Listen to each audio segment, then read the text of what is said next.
2 დღის წინ კობახიძემ თქვა, რომ კორუფციაში იბრალდებული თანაგუნდელების დაკავებისა და ჩხრეკის შედეგად ბიუჯეტში უკვე 60 მილიონი ლარი იქნა მიქცეული, ანუ ბიუჯეტში აისახა. იმავე დღეს მან კიდევ ერთხელ გაიმეორა, მხოლოდ საშტატო ოპტიმიზაციის შედეგად 70 მილიონი ლარის ეკონომია გავაკეთეთ.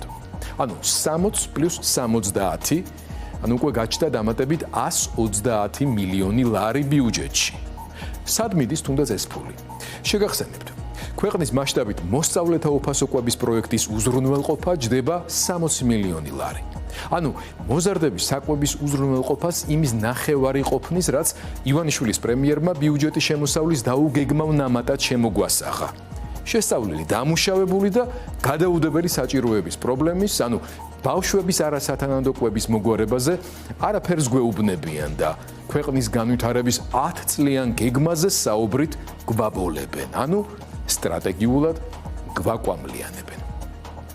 საქართველოს ამბების ყოველდღიური ქრონიკა ერთი და იმავე სცენარს მიყვება. ძალოვანი უწყებები ავლენენ უკანონო შემოსავლებს, საბიუჯეტო სახსრების გაფლანგვასა და გათეთრების სქემებს. მაღალჩინოსნების ნაწილს აკავებენ, სხვებს ლამის მილიონიანი გირაოს სანაცვლოდ ათავისუფლებენ.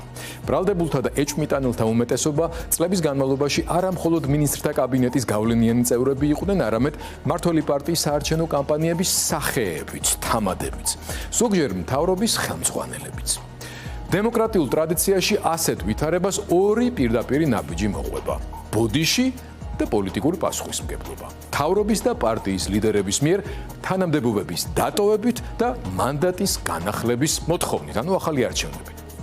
ჩვენთან კი სინანულის ნაცვლად კობახიძე ქვეყნის განვითარების 10 წლიან პროგრამებზე ლაპარაკობს. თითქოს ნდობის კრიზისი კალენდრით წყდებოდეს და არა პოლიტიკური ანგარიშვალდებულებით.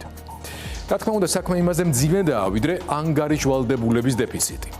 გუნდის წევრების მცირე გადაცნობებზეც კი მთელი მთავრობების გადადგომასა და ვადამდელი არჩევნების ევროპული პრეცედენტების შეხსენებას აზრი აქვს დაკარგული.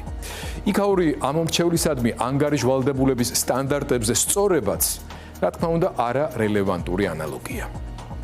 საქართველოში მზარდი ავტორიტარიზმის არქიტექტურას ბოლო მახასიათებლები აკლდა და ეს დეფიციტიც ივსება. პარტიების აკრძალვა, გამოხატვის უფლების კრიმინალიზება, კრიტიკულ მედიაზე სამართლებრივი და ფინანსური წნეხი. ეს არის სისტემური არჩევანი, სადაც ძალაუფლება ცდილობს მოქალაქის არჩევანი ლოიალობის კონტრაქტით ჩაანაცვლოს. როდესაც იგივე პოლიტიკოსები, რომლებიც თანამდებობრივად და ინსტიტუციონალურად თავად იყვნენ კონტროლზე პასუხისმგებლები, ცინიკურად დეკლარირებენ ახალ კურსს. ივანიშვილის მართვის პრინციპი სულ უფრო მეტად ემსგავსება პუტინისეულ მოდელს, სადაც არჩევნები ფორმად, ინსტიტუტები დეკორაციად, მედია კი სამიზნედაა გადაქცეული.